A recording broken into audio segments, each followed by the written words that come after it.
I entered this world not wanting to come. I'll leave it not wanting to go. All this while, when it seemed there were two doors, there was only one. This passing through. Tess Gallagher. Bending, Not Breaking, Season 7, Episode 10, Operation Beifong.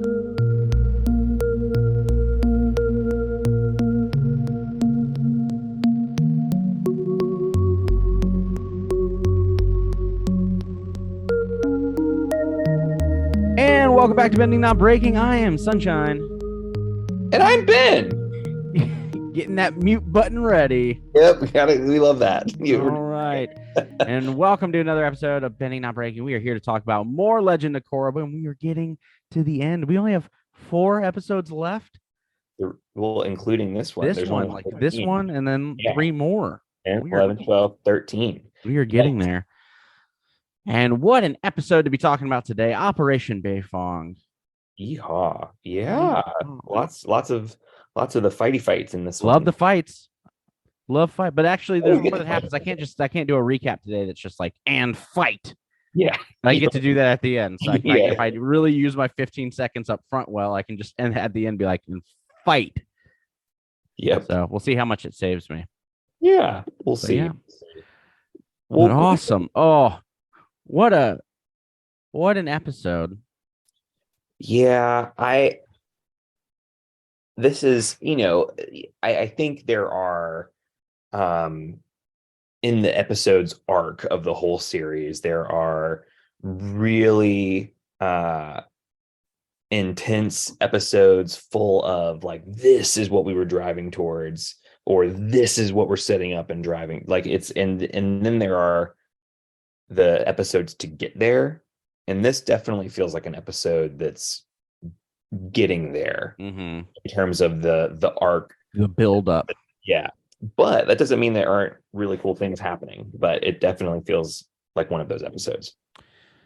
Yeah. Before we even jump into that, at the time of this recording, CinemaCon just took place and they showed the first image, or at least a rendering of one of the new movies that they're trying to produce for Avatar Studios. We see the gang kind of as early 30-year-olds or late 20s kind of, and it's a cool image. Again, so much news over the last 2 years from Avatar Studios, and I've seen nothing. So my excitement level is tempered. We will see. I believe nothing until at least a trailer comes out. Yeah. It's been interesting. Airspeed Prime, who we had as a guest last season, Morgan Bannon is his name, has been just constantly, subtweeting Avatar Studios, being like, where are the announcements? Like just waiting for more, just anything really, because they're keeping a tight lock on things, and I'm part of me is curious why, and the other part of me is like, it'll come when it's ready. Yeah, and so if you think about most animation happening, they're working on, like, Pixar's working on movies for 8 years before you even catch wind that it's the next being released, right? All the animation aspects of it are happening years ahead of time. Yep.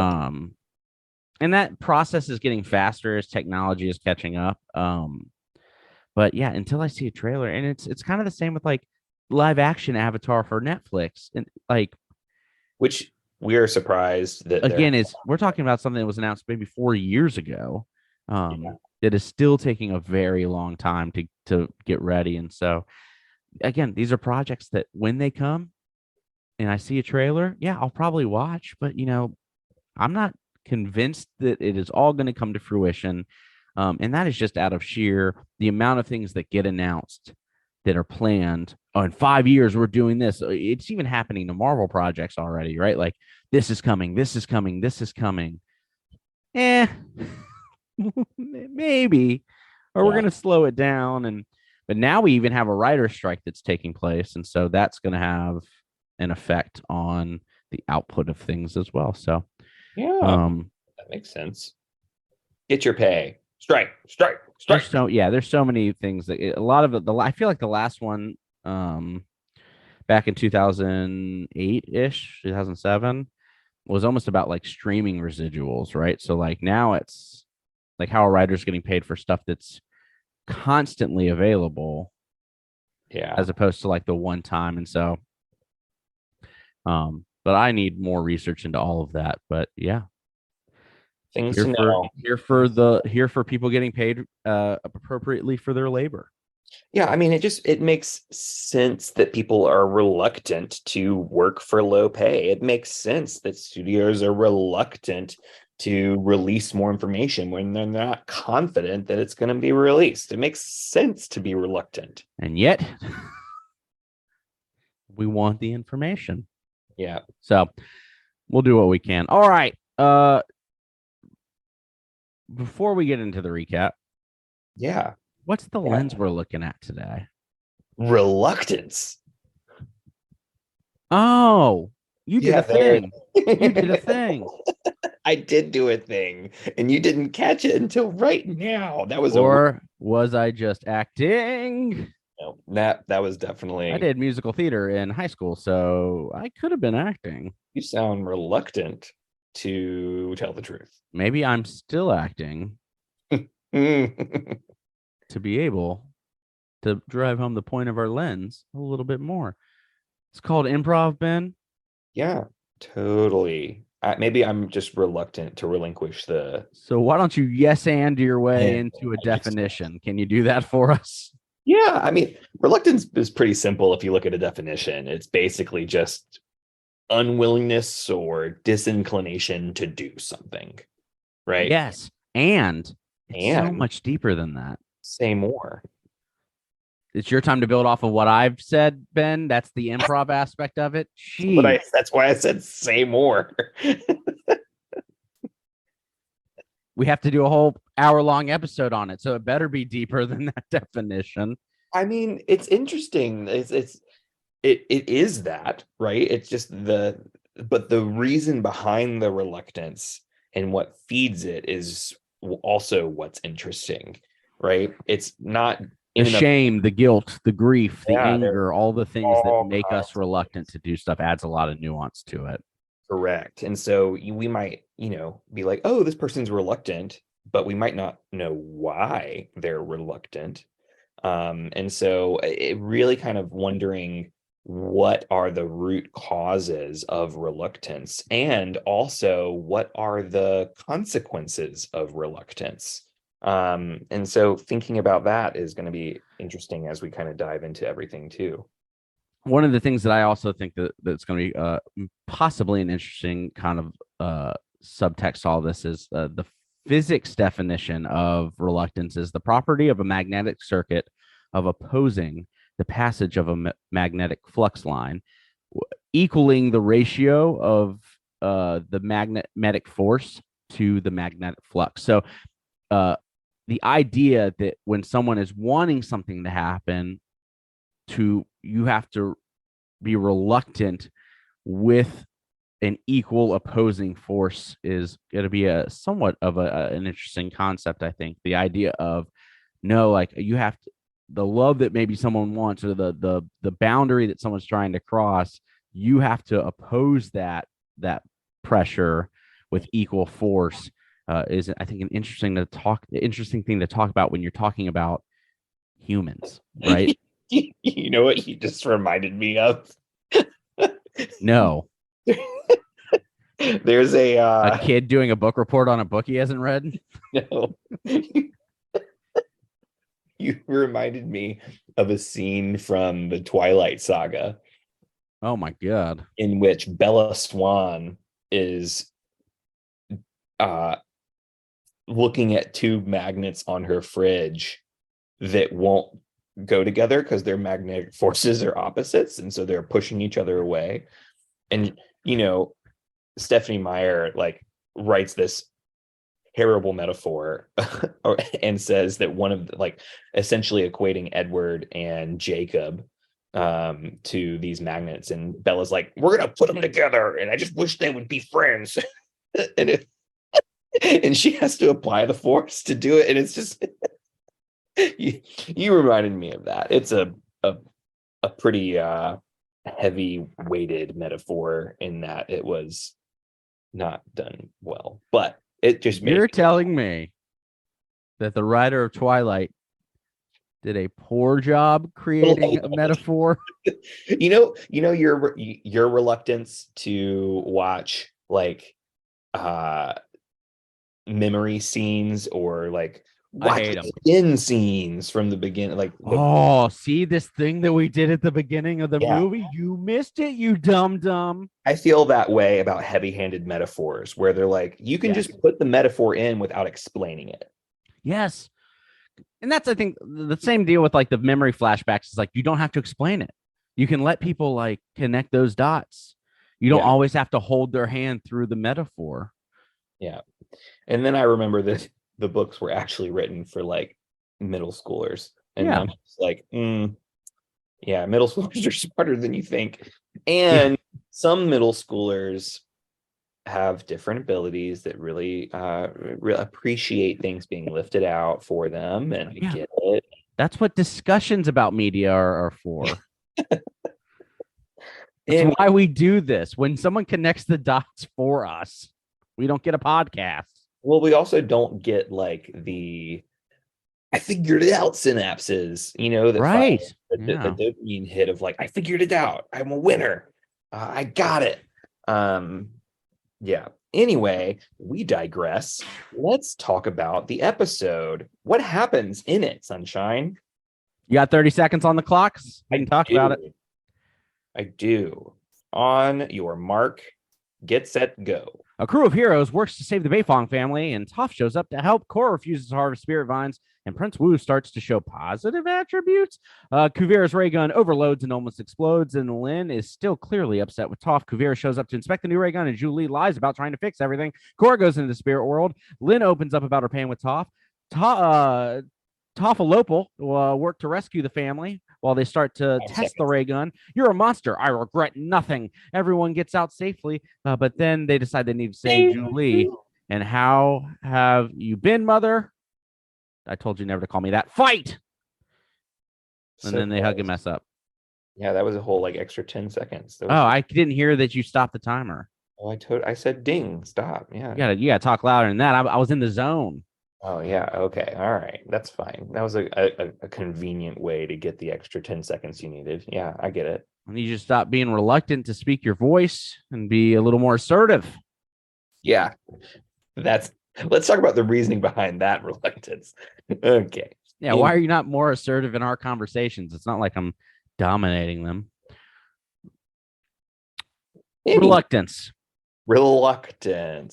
Yeah, so like let's I'm gonna toss it to you. You got to do the recap. You got to think about all the things that are going on in this episode. What's a moment of reluctance you want to take us to first? The first one that is super little, but it was one of the ones that when I watched it I was like, this is a moment. Batar Senior, how have you been, mother? I told you never to call me at the very end. Yeah. Toph's reluctance to like accept additional familial connections or to accept familial relationships with people that maybe she doesn't love. We see her also like push off Bolin later, and she's always had a little bit of that. We've like, it's Toph. We know Toph and we're familiar. But Lin is also like very upset about this reluctance to kind of heal and create familial bonds, and feels pain because maybe she sees that Toph was willing to create connections and reconnect with Su Yin, but has been reluctant to do that with Lin. Toph may be looking at it as like, yeah, you didn't need it. Like maybe like Su Yin maybe needed that connection. There's things that I think that parents do a lot. It just feels like this type of relationship is very real, very grounded in what is else a very hyperbolic situation. And so that's one of the first ones that stuck out to me. I am reluctant to admit this, but I think I'm most judgmental of Toph because think that there's a lot of me in Toph, which is not something that I like think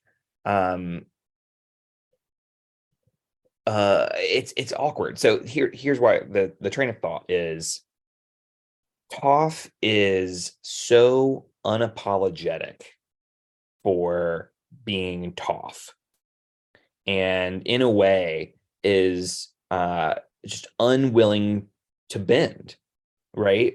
And there is no bending to other people's needs or other people's wants. Instead, it's I'm going to be me no matter what in every situation, and I'm going to say what I'm thinking without considering how others will respond. And if she is considering it, it's willing to make that willing for the discomfort that happens, right? So in a way, the way I read this is there is a lack of reluctance to say the things that are on her mind. Instead, there is just like, I'm going to say it, and whatever it is whatever it is. And I am so envious of that because I live with like a constant filter where I'm constantly like doing like, nope, I gotta say this differently. I gotta be mindful of who's in the room. I gotta be like, so I'm constantly catering to other people's feelings and situations, except when I'm going into an interview or when I'm going into spaces that are where I have this like righteous belief that I'm going to show up and without consequence. And like in interviews, I show up and I'm a lot like Toph. I'm like, nope, I have zero willingness to do that, but I'm willing to do these things and I'd be really good at it. And it's this one of those things where like it really throws people off. And so it's like I get why Toph throws me off. I get why Toph throws other people off. And part of me is like really jealous that she can just go in and live her life and be that way.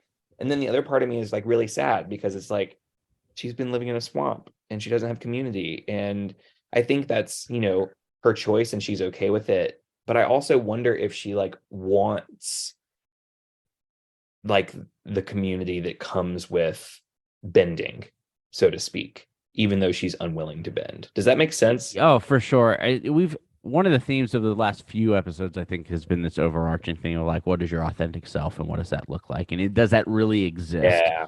Yeah. And so we've had the discussion already about like my impulse response to me is not necessarily the one that I think is the way that I want to show up in the world authentically.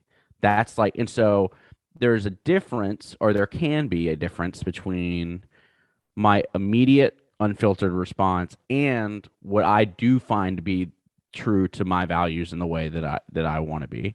And so I think it's a balance, right? There are times where the benefit of showing up without a filter in certain spaces is a strength.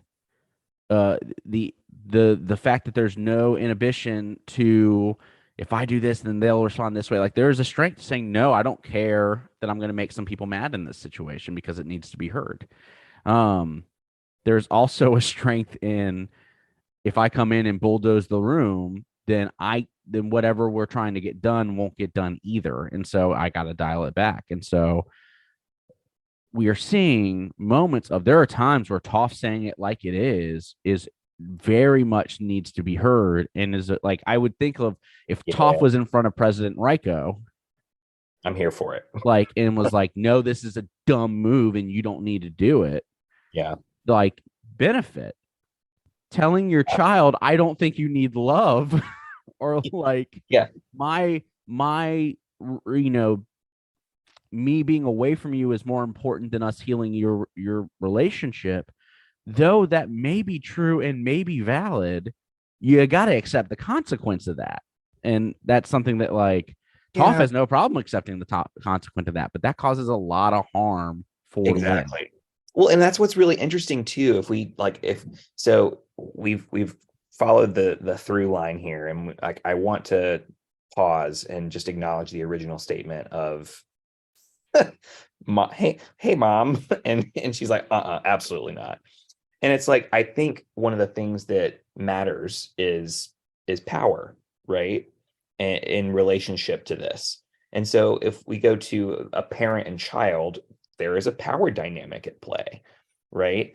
And this moment that's happening with Toph and Lynn, where, you know, I thought you and Sue were struggling, and Lynn's like, nah, we put that behind us, and Toph's like, cool, we put everything behind us, awesome, thinking that it includes the beef with her too.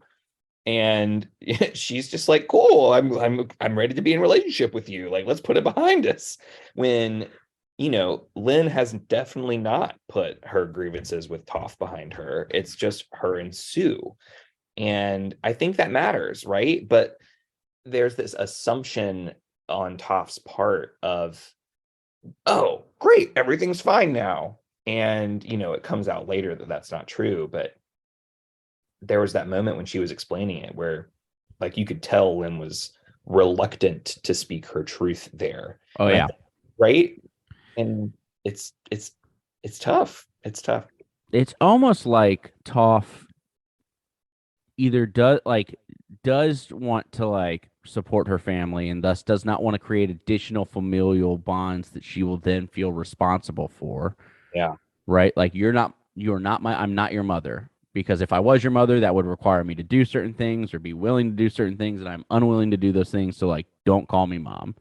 Yeah. And it's the same. Like, I don't need to go save Julie. That's not what I came here to do. I came here to get my family out of this, and then I'm done. And it's really interesting to me that Lynn doesn't call her mom either. Like, not even her children call her mom. Like, it starts off with Lynn greeting Toph as, "Hey, Chief." Yep. And like, I think Toph's unbendingness, like, is very much rooted in something that is, I think that's it. I like your point. I think that there are definitely times where that unyielding nature is so important and necessary. And then there are times when, like, God, throw a dog a bone, right? Like, just put your pride away for a second. Well, and that's because like that moment for me, and this again, everyone is different. Everyone is willing to understand the consequences differently. Everyone is willing to take different levels of responsibility. For me, the bid for connection of, hey, mom, is such an easy one to appease. It is. Because you don't have to call him son. You just have to say, hey. Like, acknowledge that, but like she goes the step further and like not only just like doesn't ignore the bid for connection, but like adamantly shuts it down. Yeah. And here's the thing, Toph is cool with that. And that's fine. Like, we have to be okay that Toph is cool. That is not something that Toph is willing to do. It just, then you get to decide as Bâtard Senior, like, do I want to continue this? Yeah. Or do I need to accept it? Yes. And how do I want to move forward? Right. Well, Toph is not, it is not morally wrong or ethically wrong for Toph to set a boundary like this. Agreed. It is you that then has to go, all right, do I want to keep trying to create this connection? Yes. Or do I need to accept that Toph isn't going to be a part of my community? And that's also fine. I will then engage without Toph. Yes. And so, but if you are wanting to create strong connections, and I think this is the difference, Toph doesn't want to create a connection, period. Doesn't care, and that's fine. But if Toph does care, you can't shut down those bids for connections. Yeah. Like, if you are trying to create a strong relationship or even one that's cordial, you can't shut down those bids for connection. Yeah. You can't be reluctant to doing that. Yeah. And I think that's such a crucial point, is that, Toph is setting her boundary and people keep on trying to go past it. And she is holding it strong, and it rubs people the wrong way. It rubs me the wrong way. Right. And I think that that's on me, not on her. And that's what's hard about this, is it doesn't feel like it's on me, because my judgment of the situation says that nice people do this. This Correct. is what good people do. This is what loving people do. This is what, insert adjective here, right? And I think that when we start to make those judgments, we start to miss out on the fact that we can learn something about ourselves in this moment. Yeah. And so it all for us to take this out of the show, it all has consequences. And so you just have Yeah. to be okay with those consequences. So Yes. like Toph shutting down these moments and being reluctant to engage in them is fine. Toph, it makes that tough for Toph to get mad when the Beifongs don't invite her to Thanksgiving dinner, right? Like, And she doesn't get and mad. she doesn't, and so like she doesn't, and so like I think that is a consensual, like we both agree that this isn't a thing, and like, but the moment Toph then gets upset that she didn't get Yeah. invited to Opal's graduation, like I don't like I think he kind of gave that up, right? Like, Yep. Yep. and so there's when you're reluctant to those types of things, that's Yeah. fine. You don't have to do it. Like I'm reluctant to eating certain foods. That's fine. But then I don't get to be upset when, you know, a group of people said we were making this and we didn't invite you because we knew that you hated it. And you're like, yeah, That makes sense. that makes sense. Right. Like so like there's just you've got to understand what those consequences are. It's not about the food, it's about the people that were invited. Well, and that is a different conversation as well. Like then you get to have the conversation of like, oh, I wouldn't have eaten, but I still like the company, right? Like that's a Yeah. now we're in a different like Yeah. conversation. And are you doing the things to show that you care about being in community and company with those people? Like that also matters. Yeah. Very nuanced, but that reluctancy was one that very quickly, like that moment felt very big, even though it is a very small moment because I think Yeah. it speaks to the bigger familial dynamic that they're showing this episode. Yeah, well, it's just that we just touched on the whole through line from the very beginning of the episode all the way to the end, right? Is the word mother and mom, Right. right? And fascinating, really Well, and fascinating. I think here's the other thing because I'm not a parent, right? Been working with kids for a long time. Had a mom. Like there's a lot of like, but there are sometimes expectations or social norms that are dictated by what a mom should be allowed to do or not do. What is a familial relationship? Is a grandma owed uh, access to grandchildren?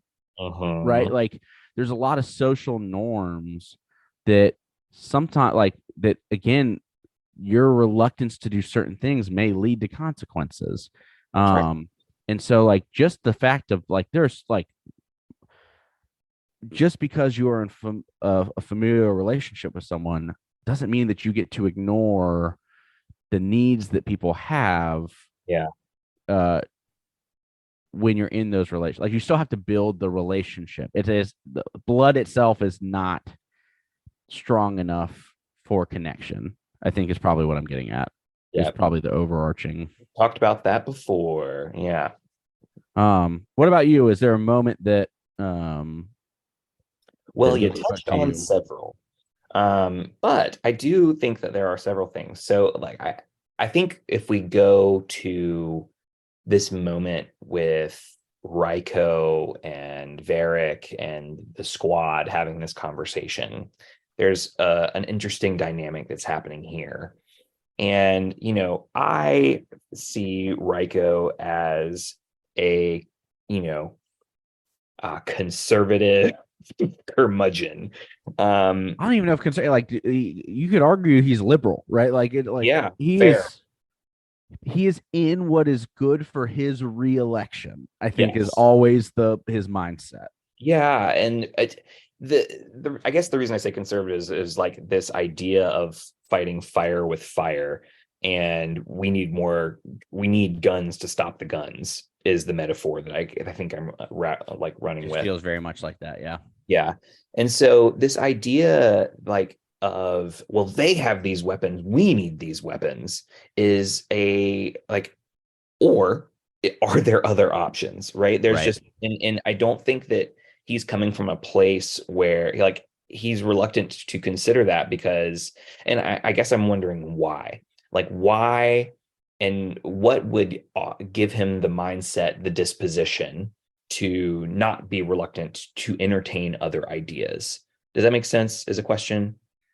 Why is he reluctant to other solutions than matching the force that Kavir is about to show? Yeah, and like so given if Raiko had full power and able to do whatever he wanted, he would go straight to weapons rather than something else. And I'm wondering like what leads to that? Like and then what can get someone out of that? And I So don't I have think so I just so I think we use the tools that we know we have access to, right? Um, this might be a terrible metaphor, but it's what I got. If I'm doing landscaping work around a house, and the only tool I have access to or know how to use or have seen other people use is a shovel, then I'm only going to use that shovel to to yeah. do all the landscaping work. I'm going to try to cut tree limbs with it. I'm going to try to edge my yard with it. Like, but the moment I've seen it, an edger, the moment I've seen a lawnmower, the moment I've seen a tree limb cutter, like that's where you start to realize that there are other options available to you. And when you can start to get creative, well, oh, this isn't typically how it's used, but it could be used for this and actually work really well. And so, like, the more options and tools that you have, and I think a lot of times societally right now, like, violence is one of the most number one tools we are shown, one of the most number one tools that are honestly like given to us. I think about even at a young age, I was taught, oh, if someone hits you, you defend yourself and you hit them back. Yeah. I wasn't even taught, like, can you get away from the situation? Is Yep. there someone nearby who can help the situation? It's like if someone hits you, you tell them to stop, and if they don't, then you deck them back, right? Like that was the tool I was given, and so Yeah. like in fourth grade, that was the tool I used, right? So like I think there's a little bit for Raiko to your question of like a reluctance to other things if you haven't seen them used successfully or you haven't seen them used at all. You just might be like, no, Kavir's got this army and it's working for her. I need what she's Yeah. got. It's a lack of imagination in a Yep. way, right? And that really is interesting. Part of the ethics work that we did in at Duke in the divinity school was talking about envisioning what the future could look like. And part of creating an ethic that we want to live into is by using that as a yardstick and as a comparison. Like if we want to get to here, how do we get there? Right. And this is what like Martin Luther King would talk about when he would say like this idea of beloved community. And he would say you can't get to beloved community without acting like beloved community. So that is to say that the means to the end matter. That is the whole like purpose behind nonviolent struggle and strategic nonviolence as a way to get things done for Martin Luther King. And it's reminding me of this because Raiko, for Raiko, the means and the ends, like it doesn't matter as long as the end is correct.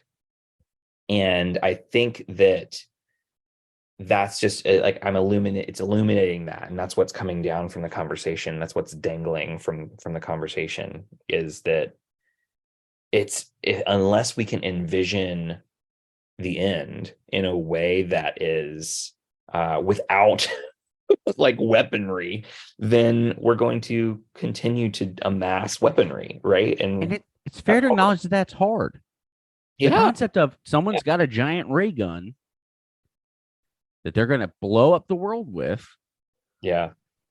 How could we possibly stop it? Yeah. Like,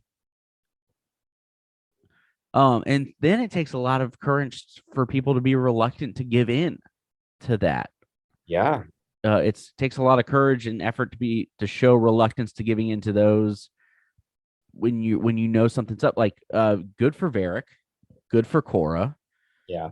Korra being like, I'm not harvesting spirit vines. That's what got us in this spot. We're not doing it.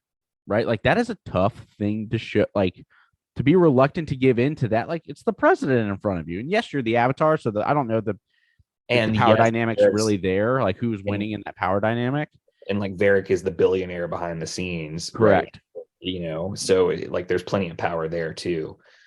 But yeah, like it's fascinating to me. And I appreciate Varric.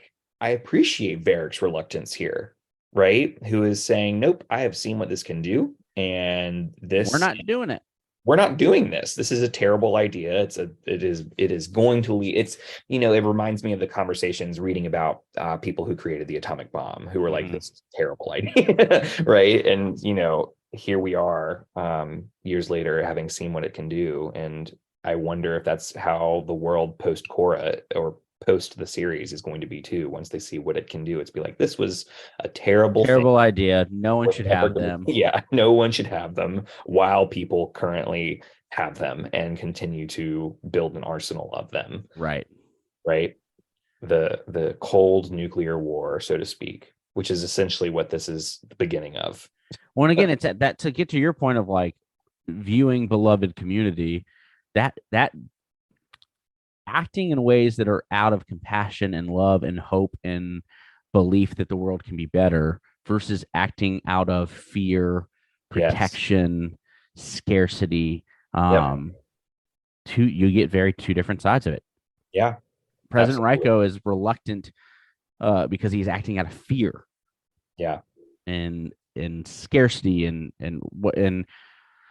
Korra is acting from a place of, that doesn't mean fear is not there, but her decision making is coming from a place of how do we create the world to be a better place and act that it can, in the assumption it can be better. Yeah. And so I think that that plays a role into that. Yeah. So this plays into two other moments that I want to make sure we touch on. Do it. One is let's start with Korra, since that's where you kind of took us. So Korra and the spirits, right? I think that this is a really fascinating conversation where the spirits are clearly reluctant to help, right? They're leaving Republic City and fleeing, one might even say, Republic City, and knowing what is potentially coming and what is on the way. And once Korra actually gets to the spirit world and starts to have a conversation, this spirit, this, what looks to be like dragon eel situation. Yeah, sure. Well, what would you call it? The classic dragon eel. Yeah, dragon eel beaked dragon eel situation.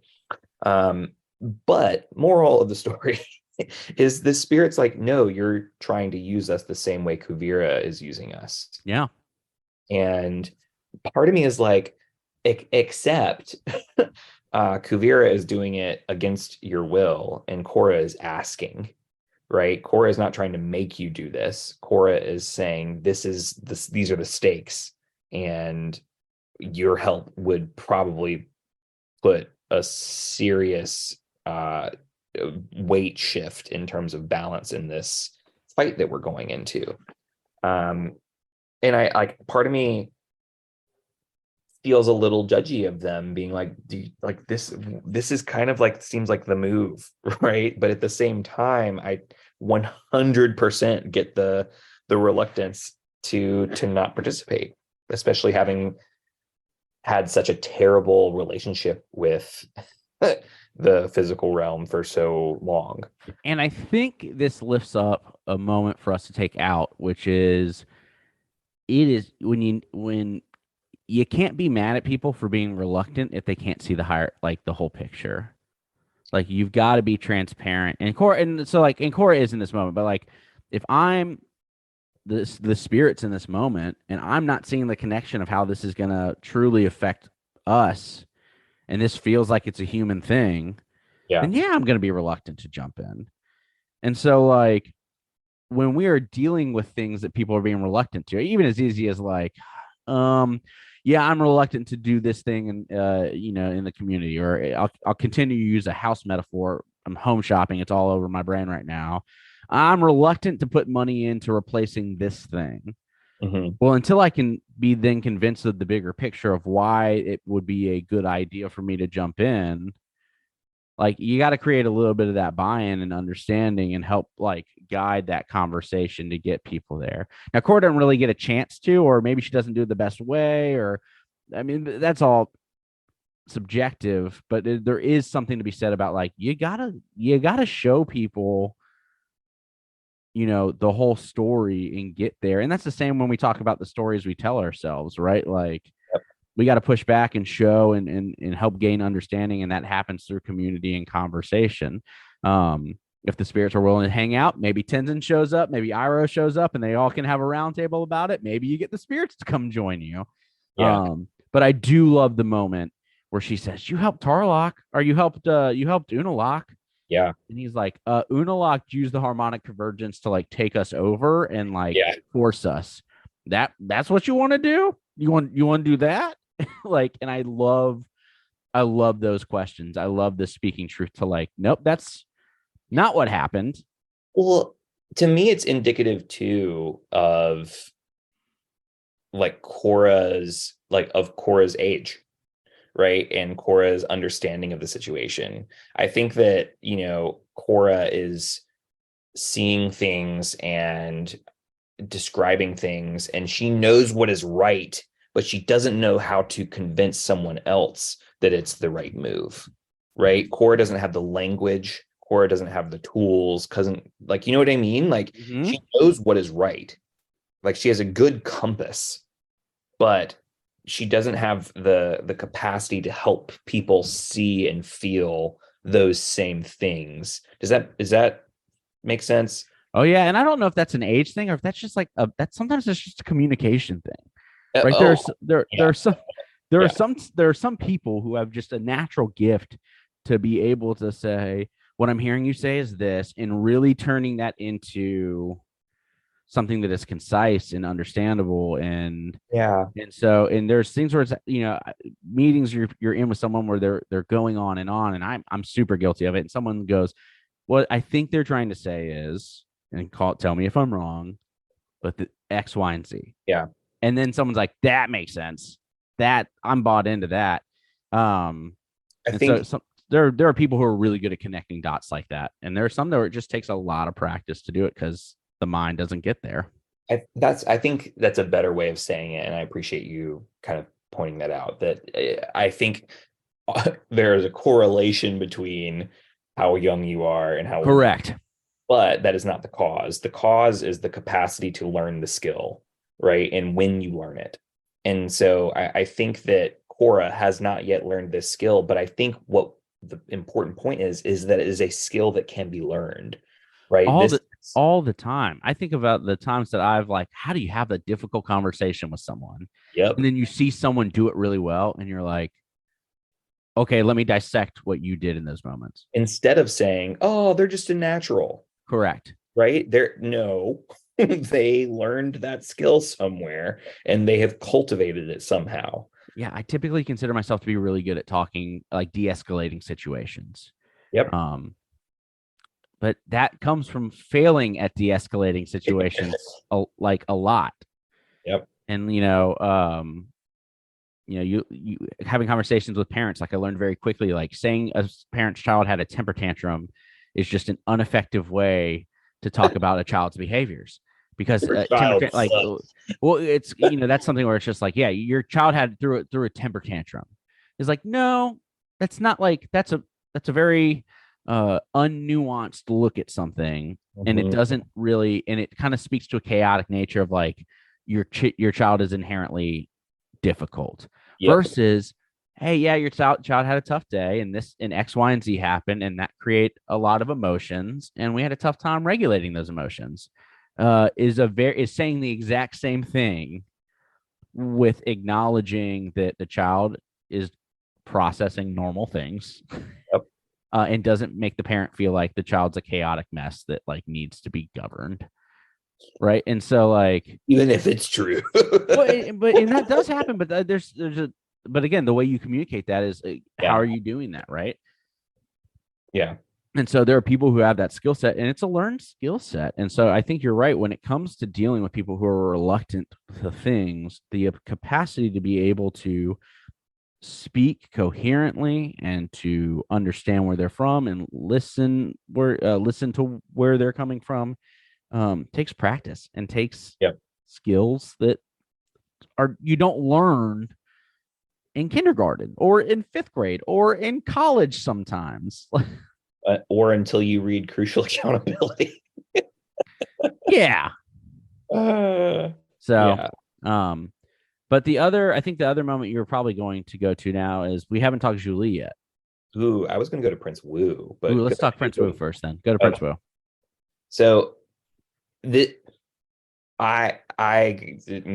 this might be one of my Tui-en-La moments. So like Wu is coming into this meeting being like, we should be focusing on the people. We're going to evacuate them. And what we learn is that this is in an attempt to impress Korra. Which is why I kind of in my recap was like, Prince Wu starts Mark? to show positive Yeah. behaviors.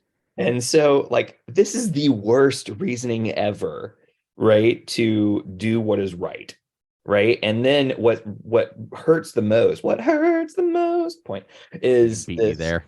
this the fact that he goes into that, then saying that this is what men do. Men only do things to impress women, and that is why we do anything that is good and right. And I like started fuming. I hate that. I hate that. Boys will be boys all over it, and I hate it. And like I really struggled with this. Like this reluctance to want to do what is right without the macho guise of doing it to impress someone of the opposite sex is trash. It's pure trash. So I think it rings truer than I want it to for my perception of the world in this moment. But also my follow-up is, in this case, this performance is doing something that is good. Yeah. And I am just really struggling with the idea of wanting to do something that should be because it is the right thing to do. It is ethically and morally right, but doing it for the wrong reasons. And I don't know exactly where reluctance is in there, because I'm reluctant to engage with this period. Yeah. But like I'm curious what your thoughts are here. It's interesting. Yeah, he is, as much as we say like sometimes intent doesn't matter, that's also a nuanced Right? viewpoint.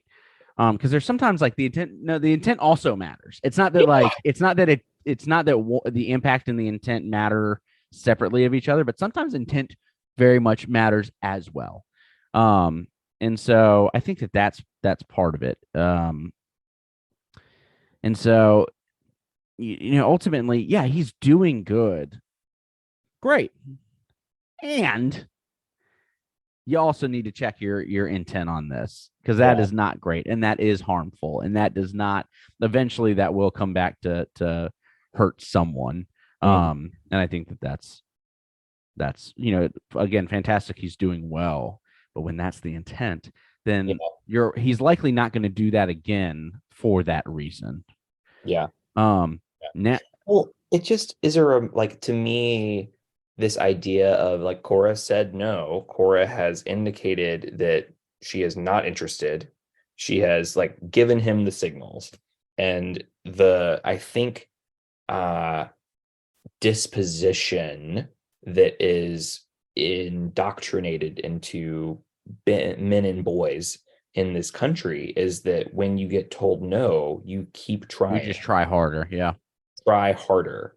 And which is different than doing things differently, and like, and then if a relationship comes later with anyone, like that, it's different than like I'm going to keep chugging along and try to wear them down Yeah. versus like I'm going to do the work and be a better person and do Yes. continue living my life. And then like, yeah, there's always a possibility that someone like looks at you differently 2 years later, right? Yes. But again, intent matters. And are you doing that to better yourself, or are you doing that to strictly for the attention of someone else?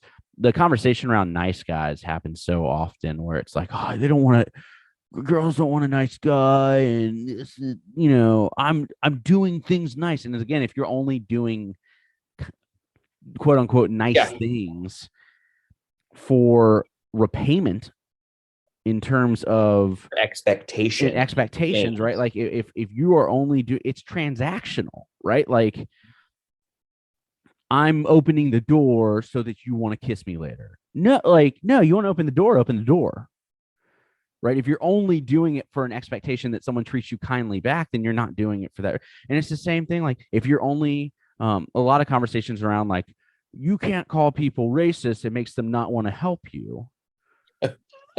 Yeah. Yeah. No, right? Like that's so dumb. If you're only being kind to people and not showing racist behaviors or working on anti-racism because you expect that someone's going to be nice to you in return, then like no, you're not doing anti-racist things, right? Like you do those things because they are right. The person's response back to you is irrelevant. Yeah. I And think, Prince Wu is only doing these things for the transactional relationship that may yeah. come from it, not because that's what needs to be done, and that's not okay. And And that to me, that's a moral, uh, you know, you've crossed a boundary. It's an crossed the boundary. Yeah, ethical problem. Yeah, and a dilemma. There, I think I've tied it to reluctance too. Is like I want more reluctance from Wu to do things for Korra, right? To impress Korra. I want there to be hesitation. I want there to be reluctance. I want there to be more thought and consideration around what that looks like, I guess. and Right? props to Mako You always ruin it. for saying like, Yeah. I'm actually this. You're showing me a prince that I'd like to work for, Yeah. and then you ruined it. Like that's Yep. not an okay state. Like You always have to ruin it, don't you? yeah, and so like I think that good for him to kind of say like that's not okay, right? That's not a good behavior. Yeah. Um, so Yes, yes. now let's we're running a little bit on time, so let's jump to Julie. Yep. What you got? I love the reluctance to help something like even for her own safety, she knows that it could be so detrimental to those around her. And that's such a Yeah. weird place to be because I'm all like, yeah, when you think about like things in work, I'm like, protect yourself. The world's gonna be fine. You can't help others if you don't have the capacity to do it yourself. And then there's also something that is admirable when someone's willing to say, like, I don't care about myself in this way. I'm going to protect everyone Yeah. by like putting myself at risk. And so, like, those are two thought processes that are really challenging each other. That again, it always takes balance, right? I appreciate that Bolin is not reluctant to go save Julie. I appreciate that Julie is willing to risk it all to protect the world. Yeah. And at the same time, I totally understand and empathize with Toph being like, it is a suicide mission, and I can't help the world if I'm dead. Yep. Right? Like so, like Yeah. both Cool. of those are true and good and valid. Yeah. And Well, they're exact opposites of each other. yeah. Well, and it's what like it's the show is trying to make an argument saying that the right thing to do is to go in and save the person. Right. And I agree. Like in And this moment, well, and it like it's over and against staying behind. And I think that one of the things that this does is it creates shame for people who aren't willing to do that. aren't willing to do it. Yeah. It Or creates reluctant guilt, to do it. shame, anxiety for people who are reluctant to jump into the fray and put themselves in harm's way. And like there, I am 100% like you do not have to do that. Julie made that choice, right? And that is one of those things where like she understands the consequences of her actions and she made that choice. And yes, does it suck? Absolutely. Like, should she be saved? Yes, absolutely. Should Kuvira like put her in this situation? No. No, correct. But like that is the decision that Julie made, and she has the capacity to make it. And we are now in a whole new situation with Bolin, who is like, and I have the capacity to go in and I might die. Right. And yeah, so there's this weird, exactly what you're saying. Like both of these things are very, very okay and understandable. And it seems as though there is a higher moral, uh, you know, judgment on those who are willing to put themselves in harm's way versus those who do not. And I think my takeaway is that there has to be a balance. There has to be a little bit of both in you. There has to be Yeah. times where like I am not, again, if we're talking in less hyperbolic situations, Yeah. I don't have to take my partner to the airport. I didn't choose to go on the flight. I didn't choose. I don't owe them the ability to take them to the airport. Sometimes it's nice to take someone to the airport. And so like, and that is building that relationship. But there are also times where it's like, it is good to set the boundary of like, this is the only time off I have, and I need it for a very specific reason to recharge my batteries for my own benefit. And so I'm not going to drive you to the airport because I'm protecting this time, right? Like both those things, super valid and super important. And there has to be a balance, because if you aren't willing to do something sometimes and you're not willing to protect your time, then like at a certain point, the scale is going to tip so far to one side that it is harmful. Yeah. I hope we're not in situations in life and death where you have to decide to like go save someone from a ray gun. Yeah. But I'm glad in this situation that there are people who are willing to do it. Yeah, absolutely. Oh, that's so hard because I hate paying for an Uber to the airport and you know, pick me up, someone. Right. Right. Like, and so, and I think we also understand that if I go to the airport and choose to go and no one is willing to pick me up, yeah, that's not their fault. No one owes me a ride to the airport. Right. Like, Yeah. Yeah. um, Yes. and so Yes. like, That's the difference is like I like sometimes I have been guilty of um when I ask for people to get like, can anybody pick me up from the airport? Is like, well, I would have picked you up, right? And right. that's the judgment that comes out is like, well, you don't love me because I would have done this for you, right? And Right. recognizing that, well, they may not be able to do it this time doesn't mean they won't do it next time, right? 100%.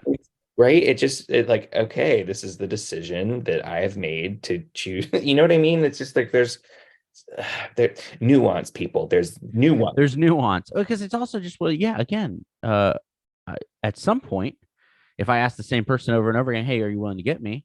And the answer is always no, then like I'm gonna stop asking. And there's gonna be a little bit of like potentially. Now we're using airport as an example, but if I ask you to go do something over and over and over and over again, the answer is always no, then I'm gonna eventually stop asking to do those things. And that is a consequence, like we talked about early on, like that is a consequence and an understanding of then like, so if you're wanting to maintain those relationships, having strong conversations about the boundaries that are being set and expectations about the boundaries that are being set. Because it might be that like I'm never going to come get you from the airport. And it might be because like that's just something I'm not going to do. I will do X, Y, and Z, like X, Y, and Z. I'll cook you dinner when you need it. Like, right. So like conversations, nuance, understandings, but then there's always the understanding there are going to be consequences to those decisions, good and bad, that are going to come from that. And we have to be okay with those things. Yeah. We have to be okay. All right. Well, because I don't think Julie. I think Julie's happy Bolin shows up, Yes. but like, Yes. Julie's not is not going to be mad at Bolin for not showing up. Yeah. Maybe Varric, but who knows? Yeah, maybe a little bummed in that moment, but like again, you don't know where Varric's at this point. Like she made the decision, and you know, yes, and maybe her hand was kind of forced into it, but yeah. Well, I guess it just invites us into, again, this, like, when we feel that reluctance to forgive, right? That recognizing that there's nuance to the reasons why people do things. There, like, grace is something that's a really useful thing for mending and building relationship. And I think that that's something we can always just keep that in mind, is just always, again, it goes back to something we've talked about before, of like, what's the most generous assumption I can make? Why would a reasonable, rational, decent person do what they just did? And giving people the benefit of the doubt. Yeah. Oh, well, we are coming up on our time for this. Anything else you want to lift up in this exact moment, or we can take a quick break and then come back with all our other fun activities? I feel like a musical interlude is welcome. And a musical interlude will be had. We will be right back.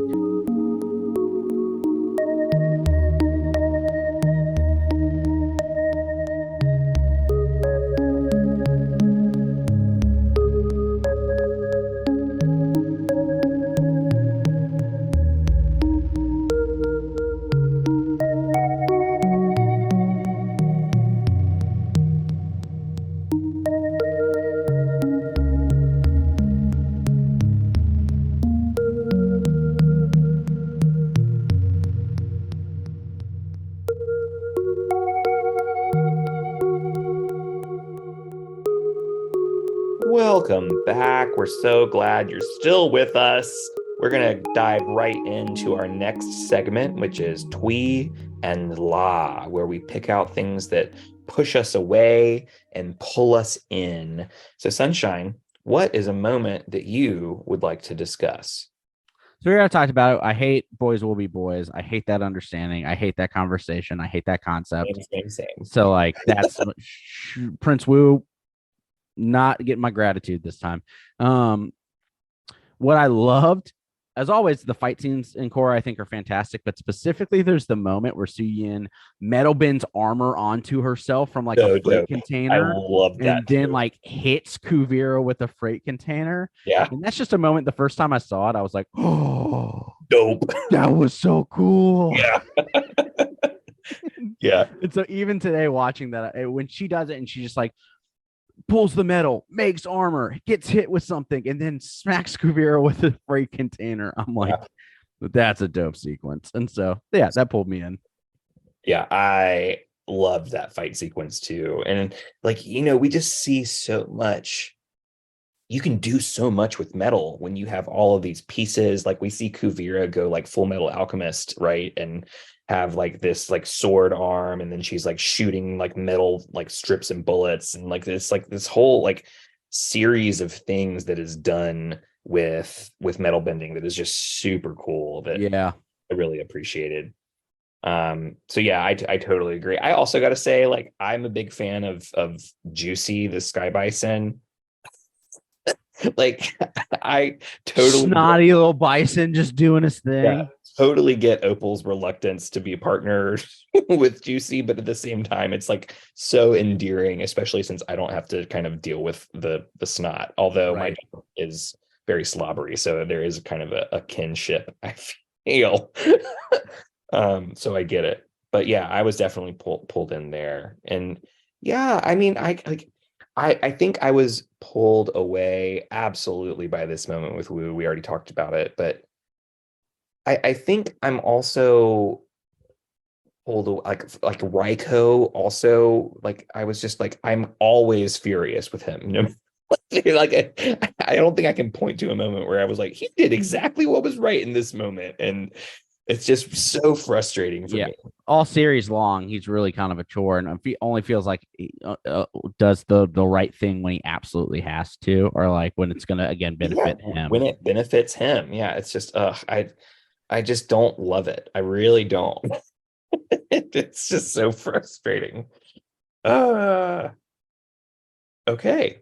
We did it, right? We did it. We got yeah. Okay. Yeah, we Cool. We pushed did it. and pulled. We pushed, we pulled, we have balance. Now, Let's talk devotion. yeah, our devotion, our intention, our moving forward. This week, we're talking about the element of water. Water and reluctance. So, Sunshine, tell us about the intention you are setting for yourself in light of our conversation today. Yeah, I think for me, the metaphor that comes to mind is going down a river, and one that has maybe several arms and several different kind of branches as it flows. And there are decisions that we have to make in life that maybe we're reluctant to make or not reluctant to make or whatever it might be. But when we make the decision to go down a certain part of the river, we can't be mad at the other part of the river for like for the consequences that we face as we're in the one section we're at. If I Mm, choose to make a turn down a river and then it's class 5 rapids, I can't be like that stupid other river. I just like I can't. And I think that is actually somewhat eye opening for me. Like again, I can choose to be reluctant to go do things, or I can choose to set boundaries, and that is not a bad thing in any way, shape, or form. yeah. And there's always going to be a cause and effect that happens, and I can't be upset with those causes and effects when they happen. Now again, everything with nuance. um there are certain things where it's like, well, that's not an appropriate response to what I did, and that's a different Yeah, conversation. exactly. um but at the same time, for me to really find um maybe solace, Yeah. maybe stillness in like It's when I just make a another river decision, down. I made the decision, and like we just got to be okay with that, and like the here we made the call, and we're sticking with it. And there's sometimes you can make the decision and I'm like, oh no, we can change it, and that's fine too. But I think for me it's just finding stillness uh in when we are making those decisions, finding stillness in the choice that we made. Yeah. Yeah, I'm here for it. Oh, I love it. What So about for you? yeah, I took a more gross route to this, and I was thinking about a drainage pipe, and Sure. you know what happens when I am, I'm in my house and I'm in the shower, and the water isn't draining, Mm-hmm. and it's really slow. It is reluctant to drain, and I'm like, oh God, it's broken. It is the worst. This house, and I'm blaming the the the structure, when in reality, I've not done any maintenance over a long period of time, and I just expect it to continue to run smoothly. I expect Mm-hmm. there to be no reluctance, and I expect it to just continue as it has gone, without recognizing the things that are getting in the way that have been Mm-hmm. building up over time. And so what that's reminding me of is that, you know, often these things that occur in life are not uh coming from nowhere. They are Right. they are building up. They require maintenance in order to keep things running smoothly. And so it's one of those things where, like, if we go back to the example of going to the airport, it's like, yeah, they're taking me to the airport. They take me to the airport. They take me to the airport. And I'm not doing any maintenance in that relationship. Right. Then they're They're going gonna to stop stop taking you to the at airport. the airport, Yeah. right? And it's a drainage block. And in order to do these, I'm recognizing that I need to figure out how to do the maintenance for this. And so that's the metaphor. The action, I think, for me, is really kind of leaning into, like, I have been reluctant to do a lot of things recently. And I think, like, I just finished my semester. Woo! At the time of Congrats. and I'm so thrilled, but I've been reluctant to like go outside and go for a walk, and I've been reluctant to get exercise. And Mhm. what is the maintenance that I haven't been doing that I need to do in order to like find out what is the block behind this? And I think I need to kind of really kind of ask that question and sit with it so that I can, do the maintenance that is required, right? Right. Yeah, that's my thought. A lot of work needs to be done. We Yeah, got stuff to do. I'm reluctant to do the work. No. That's All the right. problem. Okay. Who are And you grateful for? oh, there's so much I'm grateful for. I like part of me is grateful for Su Yin just for this fight sequence, right? Like, but um Oh yeah. I think I'm really grateful for Toph in this episode because I had a revelation about like and this really reminds me of what Indira was saying earlier in the season, where she was like, I just want to be Toph when I grow up. And part of me is like, dang, I kind of want to be Toph when I grow up, where I am so myself that I'm okay with the consequences of that. That I think that's where I want to be, is I want to be okay with the consequences of being who I am. You know what I mean? And like I like that is something that I want and something that I hope for. And I'm grateful that we have Toph as an example for that, but also recognizing that I don't want to look like Toph when I grow up. Like I think I want to live in that spirit, but I also want to do things differently. But Oh moral yeah. of the story is I'm grateful for Toph as an example. I think I'm gonna go with Lynn. And specifically in the moment where Batar Senior is too scared Yeah. to get out of the crate. Yep. And maybe she doesn't do it the best way, but I really am grateful for the people in my life who are like, no, you can do this. Yep. And I'm going to help you. But like, you got, because the concept of fight, flight, or freeze and freezing, the way that Batar Senior Yeah. just kind of is like, I'm Yep. staying here, y'all go. Like, Yeah. um, I really do appreciate the people who are like, no, we're going. Like, Yeah. and Lynn really does that in that moment. And so I'm grateful for Lynn. Here, here. We done. Or we did it. Another episode in the books. 3 more to go. Make sure you are checking us out on all the socials. BNB_pod. That is Instagram, TikTok, Patreon for bonus content, That's right. and Twitter as well. And so check us out on all those places. Rate, like, subscribe, review wherever you listen to It podcasts. really helps. It really helps. Push us along, and we are grateful for all of those who have supported us over the last 7 seasons and continue to support us. Yeah. New live episode for our Patreon subscribers will be happening here in May. So check that out. I'm Sunshine. I'm Ben. And this has been Bending Not Breaking. Thank you for listening. Goodbye.